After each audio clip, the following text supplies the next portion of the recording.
How about Manny and Modesto? Hi, Manny. What are you doing? Hi, fellas. How are you today? We're so awesome. good. Yeah. Hey, great show. Thanks, I just wanted to talk about my Niner experiences. I'm 62 years old. I was born in 1961. And my dad raised us the right way. We were one team in football. That was the Niners. One baseball team, the Giants. No silver and black and no softball uniform Oakland A's. So I got to see Dick Nolan with Steve DeBerg and Steve Spurrier. And then they dropped this skinny kid who comes in and, he starts winning in 81. And we just couldn't believe it. And I got to watch that. So when they announced they were selling the Niner playoff tickets, I sat in my car for 3 days and got tickets to the New York Giants game, and that was my first playoff game. Greatest game I've gone to until they announced when we got home that night that the Cowboy tickets were going on sale. And we sat back out there 3 more days and got our Dallas tickets. So I was there for the catch. I was right behind the third base dugout, and when the game ended, we got to run on the field, and I still. I grabbed some dirt, course piece of the lawn there, and as Dwight Hicks was coming off the field, I tried to grab his helmet, and I'll never forget. He looked straight at me and shook his head. And he shook his head no, and he smiled, and he ran off. And I got spoiled. We went, 15 years there. And yep. I have 2 brothers and a sister, and like I said, my dad raised us all. We were diehard Niner and Giants, and I have 5 kids of my own. I've done the same with them. My oldest boys, they got to see the 95 Super Bowl. But, it's been kind of rough the last few years. And what I remember about the Niners is 81 when they won that Super Bowl, my dad crying. And I got to hug him and I cried with him. We were just so happy. He never thought he'd see that in his lifetime. And I got to do the same in 2010 with a Giants game, but with my son. Yep. And, I got this great idea of going to the Super Bowl in 2013, the Raven Niner one, and we lost. And my boys to this day still won't let me live that down. I'm the bad luck jinx. Because they were 5-0 until I. Well, you watch this one from home, Manny. Yeah, exactly, Manny. Yeah. I don't go anymore. Even if I could afford it, I'd have to watch it from home. My kids won't let me go anymore. So Sunday comes around, and at halftime, we're out in the porch, and I'm telling my son, I don't think I'm going to see another Super Bowl in my lifetime. And we're already trading players and dismantling the team, and we hear my wife cheering as the second half started when the Niners started rolling. And what a feeling. I mean, I've seen some great Niner games, but that's right up there with the catch game for me, to see that comeback, So I wanted to share that. I mean, the Niners have been a huge part of I have 5 kids, and even my 2 daughters, they're diehard Niner and Giant fans, and I hope it stays that way. My grandson is 17, and I'm hoping for him he gets to see a Super Bowl victory this coming week. Yeah, Manny, you're a good dad, Manny. Thanks for calling, man. That's those are great stories, and that's another thing about this game that happened last week that maybe those of us, and I don't really, really, really remember it. Like as I've said, on my 7th birthday was the Super Bowl over the Bengals, so the catch a couple of weeks before. Was it 2 weeks back then, or was it just the week before? I don't even remember. Was it the week before or 2 weeks before? Whatever it was, I have the vague memories of it, but I don't have the memory of this is the chair that I was sitting in, this is the house that I was at, here's who was next to me. I do remember the Super Bowl a week or 2 later, but the catch, it's vague. It was 2 weeks, so January 10th, 1982. I remember it, but there's fuzziness there. Yeah. And I wonder if this game on Sunday, though not as aesthetically pleasing as the finish to that one, I wonder for younger fans if this was their catch. If this was their, oh my gosh, they're amazing. Right. Didn't see it coming. NFC Championship outcome that sends you to the Super Bowl. For a lot of people, this might have been it. Might have been. Especially if they go on a win. And people who are maybe closer to Grandy's age and E-Dog and Lucas, maybe it was the Catch 2 game, the Owens Catch, which was not an NFC Championship game, I know, but it was a playoff game that will live in infamy when Owens makes the catch from Steve Young. Maybe that actually happened before these guys were even around. But generationally, we all have those games, and I remember that Super Bowl that came after the catch game. I was at the Davidson's house in Fairfax. My buddy Mike Davidson, they would always have a Super Bowl party, and I was way younger than my older brother and his friends, Mike Davidson among them, but we would go to the Davidsons. When I was a kid, they had a Super Bowl party, and they had a pool table, and I used to play, usually by myself because all the older kids were, I guess my brother Doug, in 82, they were 17. And my brother Mike was 19, and I was 13, so they didn't want me around, so I wound up doing my own thing. And I remember watching that game thinking, Niners are in the Super Bowl. This is unbelievable. We've never seen this. And then, oh, my, they're probably not going to win now because they're trailing. And then they came back and they won. And it was all the range of emotions because you remember how those playoffs went. That was the famous Miami-San Diego game where Kellen Winslow had that unbelievable performance to beat Miami in that game where he scored 2 touchdowns. He was bleeding. He blocked the field goal. And then they went and they lost to Cincinnati. Yep. And so you thought, all right, Niners, you're going to handle this. And then they were losing, and then they came back and won that game. So just, you talked about it earlier, like where were you and do you remember? They were the dog, though, right? Yeah. The Niners were the dog against the Bengals. I believe so. Yeah. 5-point dog, I think. Well, that was my first introduction to gambling because... Look at you, early. I wasn't the gambler. That's not what I mean. It was on my 7th birthday. Cash me out one Call time. my message phone. Hey, Mom, I want you to bake me a cake for my birthday. You can use my funds if you want. Totally. Niners +5. So we have a birthday party / Super Bowl party at the house, and we're living in Foster City, and we're having family and friends over. Entirely odd concept to me that one of those guests would come to our house and root against the 49ers. Whoa. And I wanted to know what the hell was going on. What the hell? Why did Uncle Enos, why did he want the Bengals to win? He lives here in the Bay Area.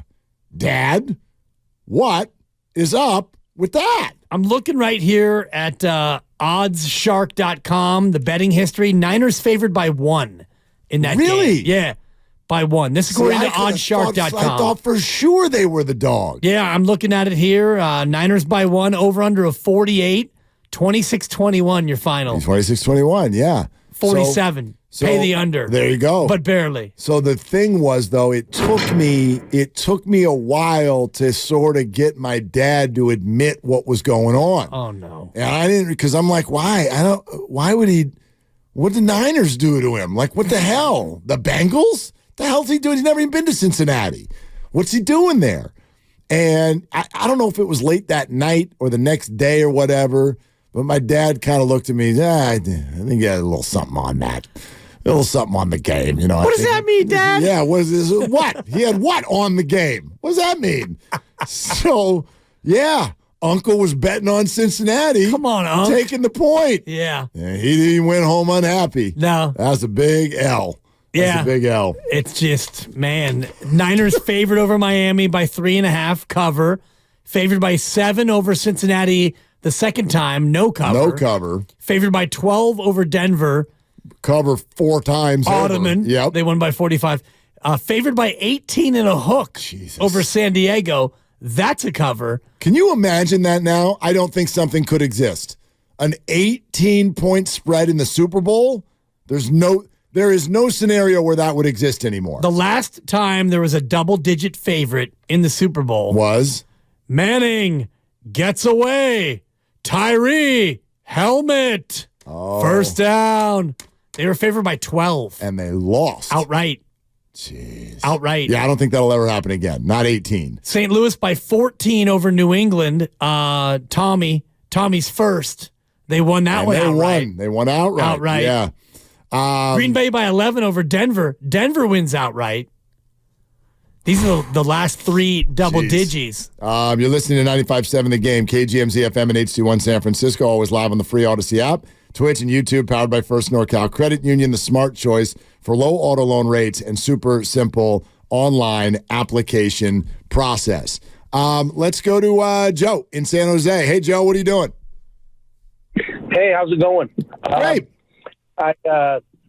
I just want to say I'm like you. I'm 49 years old. I was 8 years old for Super Bowl 16. I have fuzzy memories of the catch as well.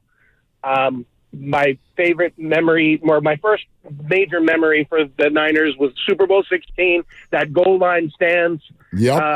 I remember watching that with my dad, and my dad standing up and cheering and throwing the popcorn bucket off his leg and going, nothing finer than a 49er. And I learned that expression then when I was a kid. I love that moment. I watch the games now with my son. My son is 15 years old, and I want this Super Bowl this year for him so badly because I want him to know what that's like. He did get to grow up with a sports dynasty with the Warriors, which was awesome, but I want this football for him so bad. My favorite Super Bowl memory, though, has got to be Super Bowl 23, 30 seconds left, Montana to Taylor, pulling that victory out. That was just the best. You know what, Joe? Yes, it was. And two things about that game. And Joe, thank you so much. I hope for your kids and mine and everybody of a certain age, I hope we get this one. That drive by Joe Montana, famously where he looks up and there's John Candy in the stands and he goes, hey, look, John Candy, and then looks at the team and goes, all right, you guys want to get the Super Bowl ring? Let's go get it right now, and stays Joe cool through the whole thing. A couple things about it. They replayed it on NFL Network when I was sick last week. So when I was like just laid out with a fever and you had my back in here, I'm watching Joe Montana bring the Niners down the field and win a Super Bowl. And it was. And you were so feverish, you weren't sure if they were going to pull it out. I caught the fever. I caught the fever for the flavor of the Niners. Look at you. Yeah, it was. It still had all the feels. I still felt for Sam Weish yet again, the head coach of the Bengals, watching this thing crumble. But beautiful drive, and all of the emotions come out. And then something else also occurred to me. If Joe Montana did that drive today, people would have showed up the next day to call him a game manager. I'm telling you, man. Dink, dink, dink, dink, yak, yak. A lot of yak? Dink, dink, all the way down the field. There was the one crossing route to Jerry Rice where it looked like he was going to break free and run it all the way into the end zone, but there was a touchdown-saving tackle just at the high red zone. But it was a lot of, hey, Roger Dodger. It was a lot of boop, boop, 5 yards, 6 yards, boop, boop. 8-7-7. There you go. Craig for 1, Craig for 4, Jerry for 17 on a pass. That's the one. Roger for 13, incomplete. We had illegal man downfield, Randy Cross. Randy. Track together. 2nd and 20 at the 45 with 1:17 to go, and he hits Jerry for 27. There you go. Then Roger for 8, and then JT for 10, night. Yep. Yeah. It was a thing of beauty. A lot of Jerry and Roger. He was just running a system, though. Yeah. Just distributing the ball to his great players. That's all he was doing. I don't even know why we gave him any credit for it. The system was, where's number 80? Stupid. Ben in Newark. Hey, Ben, thanks for calling. What's up? Hey, it's hard to follow Claire both, but oh my God. Maybe we just have a podcast for new heights like Travis and Jason. I tell you what, you know what, actually, Ben, I had real high hopes for you because I wasn't going to compare you to Cheryl Bosa or Claire Bosa or any of those people, but your phone does not allow us to hear your voice, and that is actually what ended up taking you down. Call back, Ben. We'll get you to the front of the line. Definitely. Let's go to Jeff in San Jose. Hi, Jeff. What are you doing? Hey, how you guys doing? Great. So my great memory of Super Bowl 16, I actually got to be there. I was a kid, so I lived in Chicago at the time. My uncle lived in Michigan, and for Christmas, I found out, holy cow, I'm going to the Super Bowl. It was crazy. And that was in the traffic getting there was horrible. And my dad's like, we're going to miss the kickoff. And so he actually drove on the shoulder for probably 5 miles. I was like, oh, my God, my dad's actually doing this? This is nuts. We're going to get pulled over by a cop. Get in there. It was phenomenal. We had end zone seats, and if you guys remember the cover of Sports Illustrated, I think it was Earl Cooper spiking the ball in the end zone. Number 49. Yeah. We were in the opposite end zone, so I always kid people that, hey, I'm on the cover of Sports Illustrated, even though I'm a little stack. But, our tickets were, I want to say the tickets were like $100. And it was when, obviously, Super Bowls weren't all that big, but, fun memory. Jeff, thank you. Thank you very much. Appreciate that. That was the iconic photo where it looked like whoever was taking the picture was almost like underneath Earl Cooper, who wore number 49.